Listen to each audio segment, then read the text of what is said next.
வணக்கம் நேயர்களே.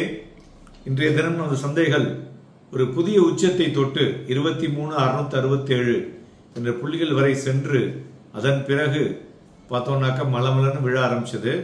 க்ளோசிங்ல பார்த்தோம்னா மொத்தமா ஒரு 111 புள்ளிகள் குறைந்து 23,455 முடிவடைந்திருக்கிறது. Advances 989, declines 1306. இந்த மாதிரி mid cap marginally lower 0.14, small cap 0.26% ஏறி இருக்கு. வாலட்டிலிட்டி இண்டெக்ஸ் இன்னைக்கு 6.86% ஏறி இருக்கு. ஸோ அதனால இன்க்ரீஸ் இன் மார்க்கெட் வாலட்டிலிட்டி அதனால வந்தது என்று சொல்லலாம். இவையெல்லாவற்றை வைத்து பார்க்கும் பொழுது மார்க்கெட் ஸ்டில் இந்த ஒரு பெசிமிஸ்டிக் ஒரு சென்டிமெண்ட் பிராடர் மார்க்கெட்ல காமிச்சு கொண்டிருப்பது குறிப்பிடத்தக்கது. அதுபோல துறைகளை பார்க்கும் பொழுது Nifty pharma, auto, energy, realty top gainers today.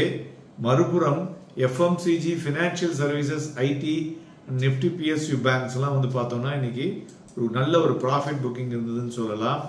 Individual ஸ்டாக்ஸை பொறுத்தவரை Bharti Airtel, LIT, Mindtree, Hindalco, Infosys, Adani ports, JSW steel, then doctor Reddy's laboratories, TCS, NTPC, SBI லைஃப் இவையெல்லாம் ஏறிய பங்குகள்.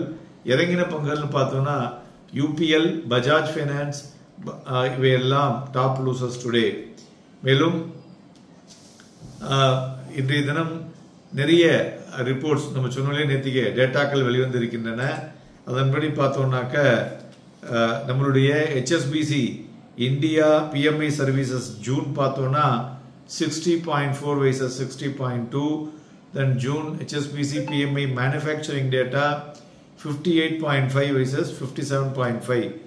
தங்கம் 234 ரூபாய் அதிகரித்து 72,820 வெள்ளி 330 ரூபாய் குறைந்து 91,335 குருடாயில் 1 ரூபாய் குறைந்து 6,798 மணிமாய் கொண்டிருக்கிறது. ஃபாரின் எக்ஸ்சேஞ்ச் ரிசர்வ் பார்த்தோம்னாக்கா சற்று குறைந்துள்ளது, 3 பில்லியன் குறைந்து 652.90 பில்லியனாக இருக்கிறது.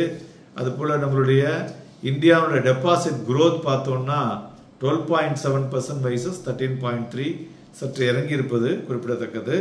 அதுபோல இன்றைய தினம் வெளிவந்துள்ள யூகேனுடைய மேனுஃபேக்சரிங் PMI 51.4 வைசஸ் 51.2. அதுபோல ஈரோசனுடைய சர்வீசஸ் PMI பார்த்தோம்னா 52.6 வைசஸ் 53.2.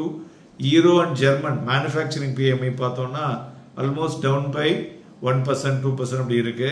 ஸோ அதனால யூரோப்பியன் மார்க்கெட்ல கொஞ்சம் செல்லிங் ப்ரெஷர் இருந்தது என்று சொல்லலாம்.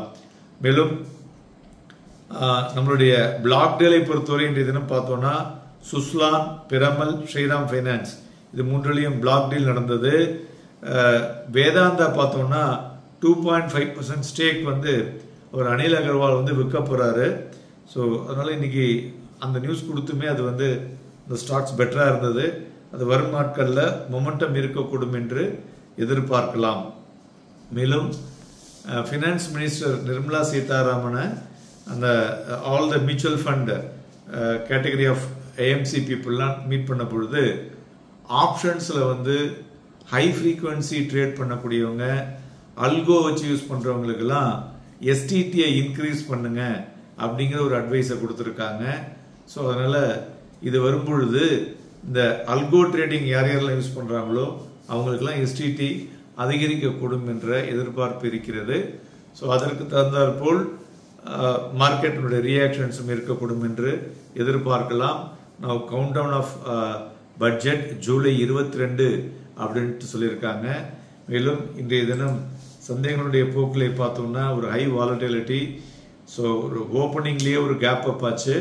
அதன் பிறகு பார்த்தோம்னா படிப்படியாக குறைய ஆரம்பிச்சது. 2:30 மணிக்கு லோ 23,398.20. தென் அதன் பிறகு கிட்டத்தட்ட ஒரு 60-70 புள்ளிகள் ஏறி இருக்கிறது என்று சொல்லலாம். ஸோ இதை வைத்து பார்க்கும் பொழுது மார்க்கெட்டில் ஸ்டில் ஒரு ஸ்டெபிலிட்டி இஸ் ரிக்வயர்ட் அப்படிங்கிறத நம்மளால கண்டுபிடிக்க முடியும். மேலும் நாம் கடந்த 2-3-4 தினங்களாகவே சொல்லிக்கிட்டு இருக்கிறோம். மார்க்கெட் ஒரு பேண்ட் வித் 23,334 to 23,690 பேண்ட் வித்தில் இன்னும் சில நாட்கள் அது மாதிரி அந்த லெவல்லே ட்ரேட் ஆகி கொண்டிருக்கும் என்று சொல்லியிருக்கிறோம். அதுபோல இன்றைய தினம் நிஃப்டி ஃபியூச்சர் வால்யூம் பார்த்தோன்னா எபோவ் ஆவரேஜாக நடந்து உள்ளது. நாளை தினம் நம்முடைய சிறப்பு பதிவிலே நிறைய புது விஷயங்களை பேச இருக்கிறோம். இணைந்திருங்கள். நன்றி, வணக்கம்.